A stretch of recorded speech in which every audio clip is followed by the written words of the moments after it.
السلام علیکم ناظرین، میں ہوں شیر افضل گجر اور آج ہم بات کریں گے مانسہرہ کا جو سب سے اہم ایشو چل رہا ہے اس وقت مانسہرہ میں ڈینگی کی وبا کے حوالے سے بہت زیادہ افواہیں پھیل رہی ہیں اور اس وقت جو ہے مانسہرہ پورے میں بہت زیادہ لوگ جو ہے وہ پریشان ہیں. انہیں سوشل میڈیا کے ذریعے اور باقی اخبارات کے ذریعے بہت زیادہ جو ہے لوگوں کے اندر خوف و ہراس پایا جاتا ہے کہ مانسہرہ میں ڈینگی کی وبا نے جو ہے سینکڑوں لوگوں کو متاثر کیا ہے.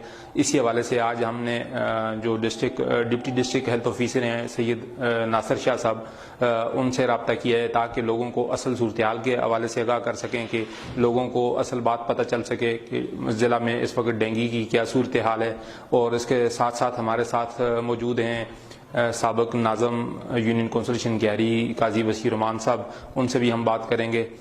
سید ناصر شاہ صاحب نے بتایا ہے کہ چونکہ ڈینگی کے حوالے سے بہت زیادہ افواہیں ہیں، ان میں حقائق جو ہیں وہ مختلف ہیں. لوگ جو ہے سنائی باتوں پہ یقین کرتے ہیں اور اسپتالوں کا رخ کر لیتے ہیں. اس حوالے سے کچھ لوگوں کا یہ بھی کہنا ہے کہ جو کنگ عبداللہ اسپتال اور ضلع مانسہرہ کے اندر جو مختلف لیبارٹریز ہیں ان کے لوگ بھی یہ افواہیں پھیلانے میں ملوث ہیں کہ کیونکہ ان کا اس سے کاروبار جڑا ہوا ہے اور افواہیں پھیلاتے ہیں تاکہ لوگ آ کر ٹیسٹ کروائیں اور وہ ٹیسٹ پازیٹیو آئے یا نیگیٹو آئے، مگر ان لوگوں کا کاروبار جو ہے اس حوالے سے چلتا رہتا ہے.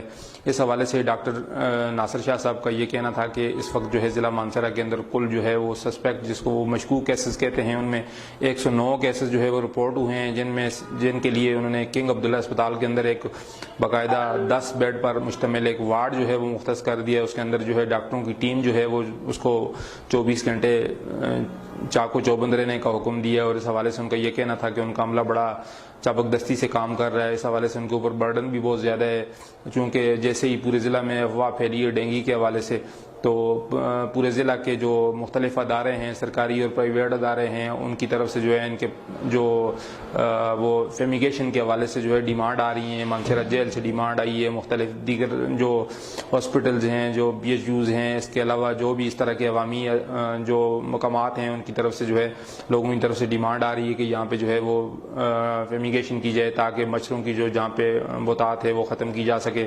اس حوالے سے چونکہ ڈاکٹر صاحب خود بات کریں گے اور تفصیل سے بات کریں گے، اور ہمارا مقصد بھی یہی ہے کہ لوگوں کے اندر افواہ پھیلانے کے بجائے لوگوں میں کے اندر جو خوف و ہراس پھیلا ہوا ہے اس پہ اصل بات ان تک پہنچ سکے تاکہ وہ اپنا اگر کوئی بیمار ہے یا اس طرح کوئی ڈینگی کا کوئی متاثر ہے تو وہ بر وقت پہنچ کر اپنا علاج کروا سکے. جی ڈاکٹر ناصر شاہ صاحب بہت شکریہ، آپ نے ہمیں وقت دیا. ہم ہزارہ ایکسپریس نیوز کے پلیٹ فارم سے آپ کو خوش آمدید کہتے ہیں. کیونکہ آپ کے علم میں ہے، آپ نے ساری صورتحال دیکھی ہوئی ہے. گزشتہ 3-4 دنوں سے مانسہرہ کے اندر ایک بڑی افواہ چل رہی ہے کہ ڈینگی سے جو ہے ہزاروں لوگ متاثر ہو کے آ رہے ہیں. اس حوالے سے آپ ایک تو یہ اصل صورتحال کیا ہے، کتنے لوگ آپ کے پاس آئے ہیں، اس کے علاج کے حوالے سے کیا بندوبست کیا آپ لوگوں نے، اور ساتھ ساتھ جو ڈینگی کی جو احتیاط ہیں ڈینگی سے بچنے کے حوالے سے اور لوگوں کو آپ اپنا میسج کیا دینا چاہیں گے؟ باللہ من الشیطان الرجیم، بسم اللہ الرحمن الرحیم. میرا نام ڈاکٹر سید ناصر شاہ ہے. میں یہاں پہ deputy district health officer Mansehra میں تعینات ہوں. ڈینگی کے حوالے سے آپ سے بات کرتے چلیں کہ آج دن تک، فروری سے لے کے آج دن تک ہمارے پاس جو مشتبہ اشخاص آئے اور جن کو ہم نے ایڈمٹ کر کے سکسیسفلی ان کو ڈسچارج کر دیا، وہ ان کی تعداد 109 ہے.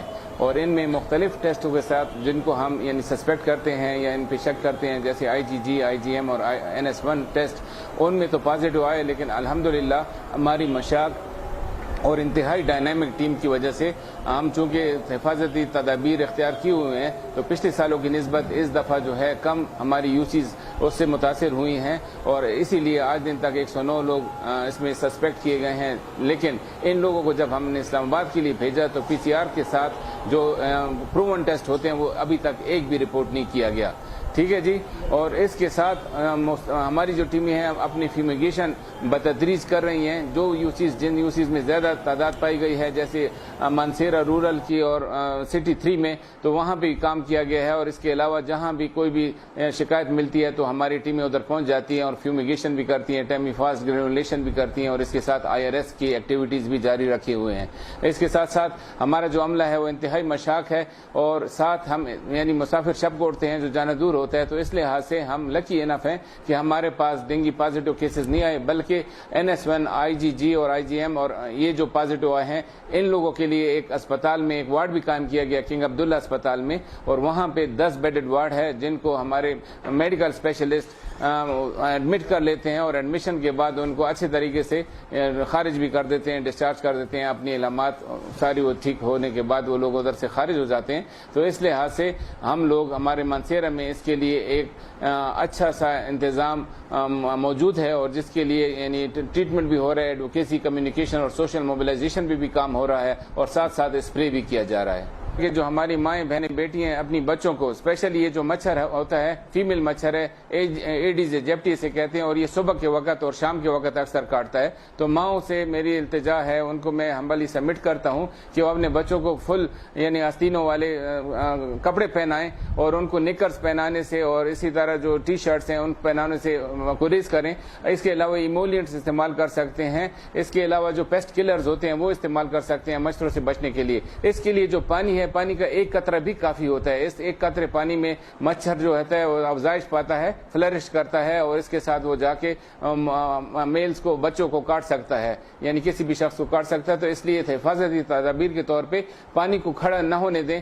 گھر میں جہاں کہیں بھی آپ کو نظر آتے ہیں, ٹینکس ہوتے ہیں, گملے ہوتے ہیں, چپل ہوتے ہیں, اسی طرح دیوے ہوتے ہیں, کوئی بھی ایسی جگہ جہاں پہ پانی کا ایک قطرہ بھی موجود ہو, وہاں پہ خطرہ رہتا ہے کہ یہاں پہ مچھر افزائش پا سکتے ہیں. اس کے علاوہ جیسے میں نے عرض کیا کہ ہماری مائیں اپنا رول پلے کر سکتی ہیں, اپنے بچوں کو فل آستینوں والے کپڑے پہنائیں.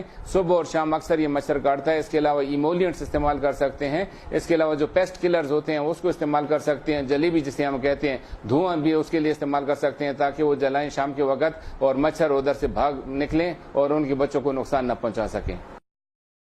جی ناظرین, آپ نے ڈپٹی ڈسٹرکٹ ہیلتھ آفیسر سید ناصر شاہ صاحب, ڈاکٹر سید ناصر شاہ صاحب کی گفتگو سنی, اور اس کے ساتھ ساتھ ہمارے ساتھ موجود ہیں سابق ناظم یونین کونسل شنگیاری قاضی وسیع الرحمان صاحب. قاضی صاحب ایک سوشل ورکر ہیں, عالم ہیں, اور اس حوالے سے چونکہ لوگوں کے ساتھ ان کا رابطہ رہتا ہے, تعلق رہتا ہے. شنگیاری کے اندر بھی ایک ڈینگی کے حوالے سے, وبا پھیلنے کے حوالے سے جو ہے وہ افواہ پھیلی, اور وہاں سے بھی کافی سارے لوگ جو ہیں وہ اسپتالوں کا رخ کر رہے ہیں. اس حوالے سے قاضی صاحب سے بات کریں گے.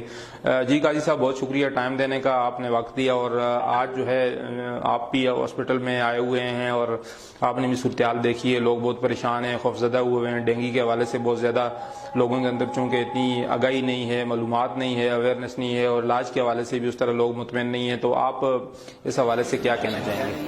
اور چیئرمین امن کمیٹی عرض کر رہا ہوں کہ جس طرح کی یہ ڈینگی کا سیزن گزر رہا تھا, تقریباً زیادہ تر سیزن ڈینگی کا گزر گیا ہے.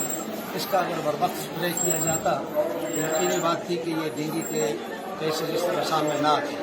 اب بھی میں اپنے ضلع کے حکام کو, خاص طور پر ہیلتھ ڈپارٹمنٹ کو یہ درخواست کروں گا کہ بر وقت اگر کام نہ ہو سکا تو آج بھی وقت ہے, لہٰذا اس کو اولین ترجیح دی جائے, پریفرنس دی جائے, تاکہ لوگوں کی جانیں بچ سکیں. کیونکہ ڈینگی کا علاج بھی آپ سب کو معلوم ہے کہ جب ڈینگی ہو جائے تو اس کے بعد بہت مشکلات کا سامنا کرنا پڑتا ہے. لیکن اگر اس کو اسپرے کر دیا جائے اور بیفور ٹائم اگر اسے قابو پایا جائے اس پہ, تو بہت سارے لوگوں کو تکلیف سے نجات مل سکتی ہے. کیونکہ ہمارا علاقہ غریب ہے, غربت کی وجہ سے اکثر لوگ علاج کے قابل بھی نہیں ہیں, اور ہر RHC میں, BHU میں اور اس طرح باقی اسپتالوں میں اس کا معقول انتظام نہیں ہے. اس لیے حکام کو اس طرف توجہ دینی چاہیے, کیونکہ انسانی جان بڑی قیمتی ہے, اور اللہ کا فرمان ہے من احیاھا فکانما احیا الناس جمیعا, جس نے ایک آدمی کی جان بچائی تو اس نے سارے انسانوں کی جان بچائی. قرآنی احکامات پہ بھی ہم کریں گے تو انشاءاللہ مجھے امید ہے کہ بہت سارے لوگوں کی جانیں بچ جائیں گی. اور خاص طور پہ ہمارا علاقہ نہایت پسماندگی کا شکار ہے. اس پسماندہ علاقوں میں اکثر لوگ جو ہیں وہ ان کی اپروچ نہیں ہوتی, اور وہ بر وقت اپنا علاج کروانے کے قابل ہوتے نہیں ہیں.